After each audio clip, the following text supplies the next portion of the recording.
Hello, स्वागत है आप सभी का विज़डम गवर्नमेंट जॉब अलर्ट के इस यूट्यूब चैनल पर। मैं शुभम शर्मा आप सभी का स्वागत करता हूं। एमपी बोर्ड के द्वारा आपकी एसआई स्टेनोग्राफर और आपकी एएसआई की जो है वो वैकेंसी आपकी जारी कर दी गई है। ठीक है, जिसमें टोटल आपकी 500 पोस्ट रहने वाली है। क्या इसकी योग्यता रहेगी, कैसे आपको फॉर्म भरना है, कब से स्टार्ट है, क्या इसमें क्वालिफिकेशन है, उन सभी के बारे में जो है हम इस वीडियो के अंदर चर्चा करेंगे। अगर आप इस चैनल पे नए हैं तो सबसे पहले आप चैनल को सब्सक्राइब कर लें, ताकि जैसे ही हम आपके लिए कुछ नया इन्फॉर्मेशन का वीडियो लेके आएँ वो सबसे पहले आप तक मिले। ठीक है, आइए भाई, सबसे पहले बात करते हैं कर्मचारी चयन मंडल भोपाल यानी एमपी बिहार सॉरी एमपी की जो है वो वैकेंसी आपकी आई है, जिसमें आपकी एमपी पुलिस की है। कौन-सी है आपकी एमपी पुलिस की वैकेंसी है, जिसमें आपकी स्टेनोग्राफर एसआई में जो होगा वो क्या होगा, स्टेनोग्राफर की होगी, जिसमें आपकी टोटल 100 पोस्टें हैं। और इसी के साथ अगर आप एएसआई की पोस्ट की अगर बात कर रहे हैं तो उसकी कितनी आएँगी, 400 पोस्ट। कांस्टेबल की वैकेंसी आपकी ऑलरेडी आ गई है। और एएसआई और एसआई की वैकेंसी आपकी स्टेनोग्राफर के लिए जो है वो अब आई है। अब आपकी रही सिर्फ एक वैकेंसी, कौन-सी? एसआई वाली। ठीक है? वो आगे जो है वो जल्दी आपको देखने को मिल जाएगी। अब बात करते हैं कुछ महत्वपूर्ण तारीख जो हमारे लिए ज़रूरी है जब हम इस चीज़ की तैयारी ही कर रहे हैं तो हमारे लिए क्या है? सबसे पहले बात करें, ऑनलाइन आवेदन भरने की प्रारंभिक तिथि कितनी है? 3/10/2025 यानी कि आपके फॉर्म कब से स्टार्ट हो गए? 3/10/2025 से आपके फॉर्म क्या होंगे? स्टार्ट होंगे। अभी सितंबर चल रहा है तो आपके 3 तारीख को जैसे अक्टूबर होगा आपके फॉर्म फिल होना स्टार्ट हो जाएँगे। जो लास्ट डेट कब तक चलेगी आपकी? 17/10 तक। यानी कि लास्ट डेट क्या रहेगी? 17 अक्टूबर 2025 आपकी क्या रहेगी? लास्ट डेट, यानी आपको इसी के बीच आपको जो है फॉर्म भरना है। ऑनलाइन आवेदन में संशोधन करने की, जब आप जिस तारीख से आप भर देंगे, उसी तारीख से आप उसमें जो है संशोधन कर सकेंगे। जो आप कब तक कर पाएँगे? लास्ट 22 अक्टूबर 2025 तक। यानी कि लास्ट डेट के आप जो है वो 5 रोज़ तक भी आप जो है इसमें क्या है चेंजेज़ कर सकते हैं, अगर आपको कुछ गलत आपने जो है वो भर दिया हो तो। अब बात करें फीस की, कि कितनी फीस लगेगी? सीधी भर्ती हेतु अनुसूचित जाति, अनुसूचित जनजाति, अन्य पिछड़ा वर्ग, ईडब्ल्यूएस अभ्यर्थियों के लिए केवल मध्य प्रदेश के मूल निवासियों के लिए क्या रहेगा? 250। अगर आप जनरल कैटेगरी से हैं अनारक्षित के लिए तो आपको क्या रहेगा? 500। यानी कि अगर आप अदर स्टेट के हैं तो भी आप फॉर्म भर सकते हैं, पर आपको फीस क्या देनी पड़ेगी? 500 रुपए। ठीक है? और आपको रिजर्वेशन का किसी भी प्रकार का कोई लाभ नहीं मिलेगा। लाभ उन्हीं बच्चों को मिलेगा जो सिर्फ़ और सिर्फ़ मध्य प्रदेश के हैं, यानी कि एमपी के हैं। इसके अलावा पुलिस विभाग वाली जो है, जिसमें अगर आप जनरल कैटेगरी से हैं तो आपको 200 रुपए देने पड़ेंगे। अगर आप किसी दूसरी कैटेगरी से हैं तो आपको क्या देने पड़ेंगे? 100 रुपए देने पड़ेंगे। ठीक है? तो हमने पोस्ट की बात कर ली, टोटल 500 पोस्ट हैं। तारीख हमें पता चल गई कि किस डेट से लेकर किस डेट तक हमें क्या है, फॉर्म भरने हैं। अब बात करते हैं कि हमारी एग्ज़ाम कब होगी और एग्ज़ाम कैसे होगी? क्या-क्या हमसे पूछा जाएगा? देखिए भाई, सूबेदार यानी कि आपकी स्टेनोग्राफर वाली अथवा उप निरीक्षक यानी कि एएसआई वाली जो वैकेंसी है वो आपकी एग्ज़ाम कब होगी? 10 दिसंबर 2025 यानी कि 10/12/2025 को आपकी एग्ज़ाम होगी। पे और 2 पारियों में आपकी एग्ज़ाम होगी। ये आपको रिपोर्टिंग का समय दिया गया है कि कितने फर्स्ट वाली पारी को कितने बजे आना है, सेकंड वाली को कितने बजे आना है। फिर आपको इंस्ट्रक्शन जो है वो अंदर जाने पे कितने टाइम आपको मिलेगा, इंस्ट्रक्शन आप पढ़ सकते हो। और आपका जो है वो एग्ज़ाम जो है वो कितने बजे स्टार्ट होगा और कितनी देर चलेगा, यानी 2 घंटे आपका एग्ज़ाम चलेगा। ये किसी के साथ हमारे लिए और क्या महत्वपूर्ण चीज़ें हैं? अभ्यर्थियों को आधार पंजीकरण करवाना आवश्यक है। ये हमें ज़रूरी चीज़ जो है वो ध्यान रखनी है। जब आप एग्ज़ाम देने जाएँगे तो आपको क्या मूल फ़ोटो युक्त पहचान पत्र भी जो है वो लेके जाना है। इसी के साथ और क्या हमारे लिए है? क्या ज़रूरी चीज़ें हैं, जो ये बायोमेट्रिक की बात हो गई, या आपके इलेक्ट्रॉनिक डिवाइस जो आपको क्या-क्या नहीं ले जाने हैं, ये उसके बारे में हो गया। ठीक है? ये आपके परमिशन लेटर से संबंधित हो गया, एलिजिबली हो गई। आगे चलिए भाई। ये आपके बताया गया कि किस जगह पे आपकी कौन से पेज पर आपको जो है वो क्या-क्या दे रखा है। अब बात करते हैं, ये रहा। टोटल कौन सी वैकेंसी है आपकी? 2 पोस्ट हैं आपकी। सबसे पहले कौन-सी है आपकी? सूबेदार वाली, यानी कि कौन-सी है आपकी? एसआई में कौन-सी है? स्टेनोग्राफर की। ठीक है? ये हो गई स्टेनोग्राफर की। और ये आपकी कौन-सी हो गई? एएसआई की वैकेंसी। ठीक है? टोटल जो है वो आपको यहाँ दे रखा है कि किस पोस्ट में कितने कैंडिडेट। अगर आप जनरल से हैं, तो अगर बात करें, अगर आप सूबेदार वाली वैकेंसी के लिए अगर आप सामान्य शाखा से अगर अप्लाई कर रहे हैं, तो आपको कितने 90 पोस्ट मिलेगी। टोटल कितनी है? 90 पोस्ट। अगर आप दूसरी अगर आप बात करें, आप सूबेदार में अगर आप विशेष शाखा के लिए अगर आप अप्लाई कर रहे हैं, तो उसके लिए कितनी है आपकी 10 पोस्ट, यानी 90 और 10 कितनी हो गई 100 पोस्ट। आगे बात करते हैं, अगर आप एएसआई की वैकेंसी के लिए अगर आप कर रहे हैं, तो अगर आप सामान्य शाखा से भरेंगे तो आपको कितनी पोस्ट मिलेगी? टोटल 110 आपकी पोस्ट रहेगी। इसी के साथ अगर आप इसमें मैदानी इकाई के लिए अगर आप अप्लाई करते हैं एएसआई के लिए, तो आपको 220 पोस्ट रहेगी आपके लिए। अगर आप इसी के साथ अगर आप विशेष शाखा के लिए अगर आप एएसआई की के लिए अगर अप्लाई करते हैं विशेष शाखा के लिए, तो आपकी कितनी रहेगी? 55 पोस्ट रहने वाली है। इसी के साथ अगर आप एआईसी के लिए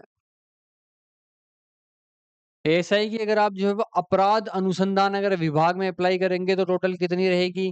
15 पोस्ट रहेगी। तो टोटल इस मिलाकर आपकी जो है टोटल 2 वैकेंसी सूबेदार की आपकी कितनी हो गई? स्ट स्टेनोग्राफर की आपकी कितनी हो गई? 100। और आपकी एएसआई की कितनी वैकेंसी हो गई? 400 वैकेंसी आपकी जो है वो रहने वाली। टोटल आपकी कितनी हो गई? 500 पोस्ट आपकी जो है वो रहने वाली है। चलिए आगे चलते हैं कि आगे हमें नोटिफिकेशन में क्या-क्या चीज़ें देख रखी है, उन चीज़ों के बारे में हम जो है वो चर्चा करते हैं। ये आपके कुछ आपके जो क्राइटेरिया दे रखे हैं कि आप ईडब्ल्यूएस हैं, तो आपके लिए क्या-क्या होना चाहिए। आपकी इसके अलावा सामान्य ये जो है वो अभ्यर्थी के पास दिनांक, हाँ, ये एक महत्वपूर्ण जानकारी है कि जो भी आपको डॉक्यूमेंट चाहिए, वो आपके कब तक रेडी हो जाने चाहिए? 17 अक्टूबर 2025 तक आपके सारे डॉक्यूमेंट जो है वो आपके पास होने चाहिए, जिसमें आपके आयु वाले आ गए, छूट के आ गए, शिक्षा हो गया, भूतपूर्व सैनिक, अगर आपके सारे जो भी हैं वो डॉक्यूमेंट, चाहे अगर आप किसी तरह का कोई रिजर्वेशन का अगर आप लाभ लेना चाह रहे हैं, तो भी आपकी जो है वो 17/10 से पहले का आपके पास क्या होना चाहिए? वो डॉक्यूमेंट आपके पास आ जाना चाहिए। ठीक है, इसके साथ ये क्या है? ये आपके वेतन जो है वो दे रखा है कि आपकी टोटल जो है वो क्या सैलरी आपकी रहने वाली है। अगर आप स्टेनो वाले की अगर अप्लाई करते हैं, तो आपकी बेसिक पे कितनी हैगी? 26,200 से लेकर 1,14,800 रुपए आपकी जो है वो रहेगी। अगर आप जो है वो एएसआई वाली की तैयारी कर रहे हैं, तो आपकी 19,500 से लेकर 62,000 रुपए के पास बेसिक सैलरी, ये कौन-सी है अपनी? बेसिक सैलरी है आपकी। ठीक है? इसके अलावा आपको जो अलाउंसमेंट जो मिलते हैं, वो आपको मिलेंगे ही। ठीक है? इसके अलावा ये पदों की भर्ती हो गई कि आपको किस तरीके से जो है वो क्या-क्या करेगा। इसके आगे चलते हैं।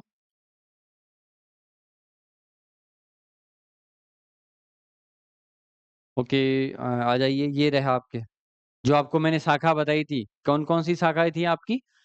अगर आप एसआई में स्टेनो की कर रहे हैं, वहाँ 2 शाखाएँ थी, सामान्य शाखा और विशेष शाखा। अगर आप एएसआई कर रहे हैं, तो वहाँ आपको कितनी दी गई है? 4 ब्रांच आपको दी गई है। ठीक है? तो आप किसी में भी जो है वो आप अप्लाई कर सकते हैं। इसी के साथ आगे चलिए, क्या दे रखा है हमारे लिए? देखिए, जो अभ्यर्थी मध्य प्रदेश के स्थायी निवासी नहीं है, उनको क्या होगा, जनरल में काउंट करा गया, तो उनकी जो है 17 को अधिकतम 33 वर्ष से जो है वो होनी चाहिए उनकी। अब बात करते हैं अपनी क्वालिफ़िकेशन की, ठीक है? कि क्वालिफ़िकेशन में जो है हमें क्या-क्या दिया गया है। सबसे पहले अगर बात करें आप स्टेनो वाले के लिए, ठीक है? अगर आप स्टेनो के लिए कर रहे हैं, तो आप हायर सेकेंडरी यानी हायर सेकेंडरी परीक्षा या हायर सेकेंडरी स्कूल सर्टिफिकेट परीक्षा 10+2 में उत्तीर्ण, यानी कि सबसे पहले तो आपको क्या चाहिए, 10+2 की मार्कशीट आपके पास होनी चाहिए। दूसरे क्या चाहिए, मध्य प्रदेश सामान्य प्राप्त परिषद या बोर्ड या पॉलिटेक्निकल आईटीआई के समकक्ष या मान्यता प्राप्त संस्थान से आपको अशुल्क यानी शॉर्ट हैंड वाली आपके 100 शब्द प्रति मिनट की परीक्षा आपकी पास होनी चाहिए। सेकंड ये वाली हो गई। थर्ड इसमें क्या है, विज्ञान एवं प्रौद्योगिकी विभाग द्वारा आयोजित कंप्यूटर प्रणाली सीपीसीटी, ये आपके पास सर्टिफिकेट आपके पास क्या होना चाहिए, सीपीसीटी वाला आपके पास होना चाहिए। चौथा क्या है, इधर आइए, चौथे में क्या है बताया गया है, इसमें कंडीशनल दे रखी है, ठीक है?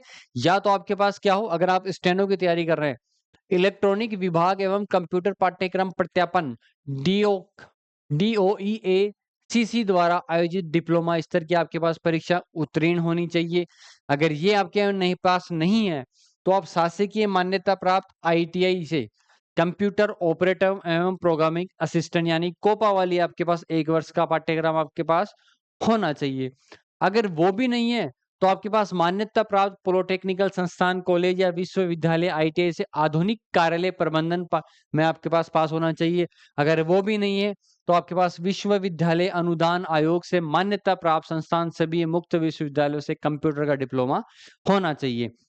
यानी किसमें? अगर आप जो है वो स्टेनो की अगर तैयारी कर रहे हैं तो ये तो आपके पास होने ही होने चाहिए। ये तीनों तो ये तीनों तो आपके पास होंगे ही होंगे। क, ख, ग। लेकिन अगर चौथे वाले में अगर आप इनके पास चारों में से कुछ भी हो, तो आप उसके लिए जो है वो क्या रहेंगे? एलिजिबल रहेंगे। ये तो बात हो गई स्टेनो की। अब बात करते हैं अपन एएसआई की कि एएसआई में आपको जो है वो क्या-क्या चाहिए? वही सबसे पहले वाला तो सेम रहेगा 10+2 आपकी होनी चाहिए। बी वाला क्या है विज्ञान एवं प्रौद्योगिकी विभाग में जो है आपको क्या सीपीसीटी वाला आपका जो है वो सर्टिफिकेट आपके पास होना चाहिए। इसमें तीसरी ही कंडीशन से आ गया अगर इंजीनियरिंग डिग्री एवं MCA, BCA, MSc computer science या सूचना प्रौद्योगिकी या एआईसीटीई के द्वारा आपके अनुमोदित पॉलिटेक्निकल डिप्लोमा आपके पास होना चाहिए। अगर ये नहीं है तो आपके पास ये होना चाहिए। अगर ये भी नहीं है तो आपके पास कोपा वाला जो है वो होना चाहिए या फिर ये वाला है। इसमें आपको जो है किसी भी एक ये आपके कंडीशनल है, ये तो आपके फिक्स हैं, ये तो आपके पास होने ही चाहिए क, ख, दो। इसके अलावा अगर आपके पास इनमें से भी कोई भी डिप्लोमा है तो आप इस पोस्ट के लिए जो क्या रहेंगे? एलिजिबल रहेंगे। ठीक है? क्वालिफ़िकेशन की हमने बात कर ली, डेट की हमने बात कर ली। परीक्षा तारीख की हमने बात कर ली। अब बात करते हैं हम किसकी? आयु सीमा की। तो दिनांक 17 अक्टूबर 2025 को विहित आयु पूरी करनी चाहिए, अधिकतम आयु से अधिक नहीं होना चाहिए। अधिकतम आयु कितनी है? ये देखिए भई, ये रहे। यहाँ जाइए।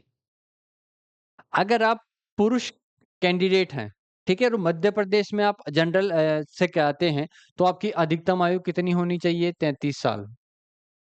कितनी होनी चाहिए? 33 साल। अगर आप पुरुष हैं, मध्य प्रदेश के आर्थिक रूप से कमज़ोर वाली श्रेणी में आते हैं, तो भी आपकी 33 वर्ष होनी चाहिए। अगर आप पुरुष अथवा महिला हैं या अन्य प्रदेश से कहीं से भी आते हो, अन्य किसी भी स्टेट से आते हो, तो भी आपकी उम्र कितनी रहेगी? 33 साल अधिकतम होनी चाहिए। अगर आप महिला हैं, सभी श्रेणी के अभ्यर्थी हैं, तो आपको 38 साल की जो है वो आपको मिलेगा। अगर आप पुरुष कैंडिडेट हैं और आरक्षित श्रेणी से हैं, जिसमें अनुसूचित जाति, जनजाति, अन्य पिछड़ा वर्ग सभी आ गए। अगर उसके आप कैंडिडेट हैं तो आपको 38 साल जो है वो आपकी अधिकतम आयु होनी चाहिए। अगर आप पुरुष हैं सभी श्रेणियों से जिसमें शासकीय, निगम, मंडल, स्वशासी संस्था के अगर कर्मचारी आप रहे हुए हैं, तो आपको 38 साल का जो है वो मिलेगा। इसके अलावा आपके 2 और जो है आपको दे रखे हैं, तो टोटल इसमें जो है वो आपको 43 साल इसमें जो है वो आपकी मैक्सिमम रखी गई है। ठीक है? जिसमें आपको सारे जो है वो मिला-मिला के छूट-वूट मिला के जो है वो आपकी 43 साल मैक्सिमम रखी गई हैं। ठीक है? इसी के साथ अब आगे चलते हैं, क्या चीज़ हमें दे रखी है, जो हमारे लिए महत्वपूर्ण जानकारी है। उस पे चर्चा करेंगे। परीक्षा का आयोजन आपको बता ही दिया गया। अब कितने स्टेज में आपकी परीक्षा होगी? पहला स्टेज आपका लिखित परीक्षा होगी, ठीक है? जिसमें आपको क्या हिंदी भाषा में विकल्पिक यानी आपके एमसीक्यूज़ आपसे पूछे जाएँगे, उसका पैटर्न आपको जो है वो बता दिया है। सेकंड परीक्षा में क्या होगी? आपका डीवी होगा। इसी के साथ आपका प्रायोगिक परीक्षा यानी आपको प्रैक्टिकल आपकी एक जो है वो परीक्षा होगी। ये दोनों पोस्टों के लिए अलग-अलग है, ठीक है? वो हम आगे वीडियो में चर्चा करेंगे किसके लिए क्या है। अगर फर्स्ट स्टेज की अगर बात करते हैं, प्रथम चरण अगर आप ऐसा स्टेनो वाले की अगर तैयारी कर रहे हैं, तो इसमें क्या रहेगा आपका हिंदी भाषा में एमसीक्यूज़ पूछे जाएँगे, टोटल 2 घंटे आपको 100% आपसे पूछे जाएँगे, ठीक है? अंक योजना अधिकतम आपके 100 नंबर का पेपर रहेगा, ठीक है? और इसमें आपकी इसमें नेगेटिव मार्किंग नहीं है भाई, क्या है? नेगेटिव मार्किंग इसमें आपकी नहीं है। ये तो हो गया पहला, ठीक है? इसमें आपके क्या-क्या पूछे जाएँगे आपसे? 40 जो है नंबर के जो आएँगे वो आपके सामान्य ज्ञान एवं तार्किक ज्ञान आएगा। 30 नंबर आपकी बौद्धिक क्षमता व मानसिक अभिरुचि आपका रीजनिंग वाला हो गया। 30 नंबर से आपके विज्ञान एवं सरल अंकगणित आपसे पूछा जाएगा, ठीक है? तो यानी कि बेसिकली अगर बात करें तो ये आपकी एमपी कांस्टेबल के हिसाब से आपका जो है वो पैटर्न दिया गया है।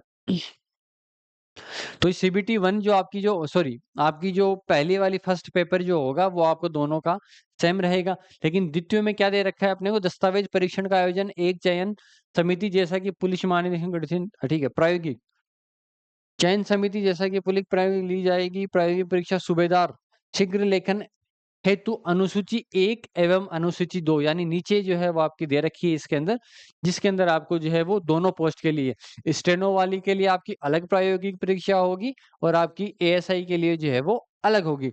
लेकिन प्रायोगिक परीक्षा में आपको न्यूनतम यानी कि 30% पासिंग मार्क्स कितने हो गए? पासिंग मार्क्स कितने हो गए आपके उसमें 30% आपको जो है वो मिनिमम लाने ही लाने हैं। अन्यथा उसमें आप जो है वो क्वालीफाई नहीं करेंगे। अब बात करते हैं आपका रिटन एग्जाम भी हो गया। रिटन एग्जाम के बाद क्या होगा आपका फिजिकल होगा, यानी कि आपका पीईटी होगा। पीटी में आपसे क्या होगा, अगर आप जो है वो एसआई वाले स्टेनोग्राफर के लिए अब तैयारी कर रहे हैं, ठीक है? अगर आप पुरुष कैंडिडेट हैं तो आपकी हाइट 162 सेंटीमीटर होनी चाहिए। चेस्ट की इसमें कोई वो नहीं है। अगर आप महिला हैं तो 152 सेंटीमीटर। अगर आप एएसआई वाली पोस्ट के लिए अगर आप तैयारी कर रहे हैं, तो पुलिस के लिए जो है पुरुष के लिए 162 और महिलाओं के लिए कितनी होगी 152 आपकी सेंटीमीटर आप होनी चाहिए। इसमें किसी प्रकार का कोई छूट आपको नहीं मिलेगा। रिजर्वेशन का लाभ इसको आप में नहीं मिलेगा। इसके अलावा आपकी आँखों की रोशनी क्या होनी चाहिए, कितनी आपकी होनी चाहिए, वो आपके इसके बारे में बताया गया है। ठीक है? इसी के साथ आगे चलते हैं। और क्या हमारे लिए महत्वपूर्ण चीज़ें हैं? चयन का आपको बता ही दिया, सबसे पहले आपका क्या होगा रिटन एग्ज़ाम होगा, उसके बाद आपकी एक प्रैक्टिकल आपकी डॉक्यूमेंट वेरिफ़िकेशन होगा, एक प्रायोगिक आपकी परीक्षा होगी। ठीक है? उसके बाद आपका क्या होगा फिज़िकल भी होगा। फिजिकल में आपके जो है कुछ नहीं है, हाइट वगैरह आपकी चेक करेंगे, ठीक है? प्रमाण पत्रों का सत्यापन हो गया, यात्रा किराया होगा, अंतिम चयन किस तरीके से होगा वो आप सभी को बताया गया है। चरित्र ये हो गया, आपकी नियुक्ति में आपको कैसे-कैसे क्या है, सामान्य निर्देश आपको परीक्षा में क्या-क्या ध्यान रखने हैं, ये उन सभी के बारे में जो है हमने डिस्कशन कर लिया है। तो मेन अगर बात करें, ये आपको एडमिट कार्ड के बारे में जानकारी हो गई। अब अगर हम बात करें कि आपकी एग्ज़ाम फॉर्म, ठीक है? अगर आप चाहे एसआई वाली पोस्ट स्टेनोग्राफर के लिए चाहे तैयारी कर रहे हो, आप चाहे एएसआई की पोस्ट के लिए अगर आप अप्लाई कर रहे हो, ठीक है? तो दोनों की डेट क्या रहेगी आपकी 17/10/2025 से लेकर 22/10/2000 अक्टूबर तक आपकी जो है वो आपकी सॉरी आपके फॉर्म भरे जाएँगे। एग्ज़ाम आपकी कब होगी? 10 दिसंबर यानी कि आपके पास मैक्सिमम कितना समय बचा है? नवंबर का समय आपके पास बचा है। ठीक है? नवंबर और दिसंबर में तो आपकी एग्ज़ाम हो ही जाएगी, तो उसको क्या ही कंसिडर करेंगे, ठीक है? पोस्ट स्टेनो के लिए आपकी कितनी है? 100 है और एएसआई के लिए आपकी कितनी है? 400 पोस्ट है।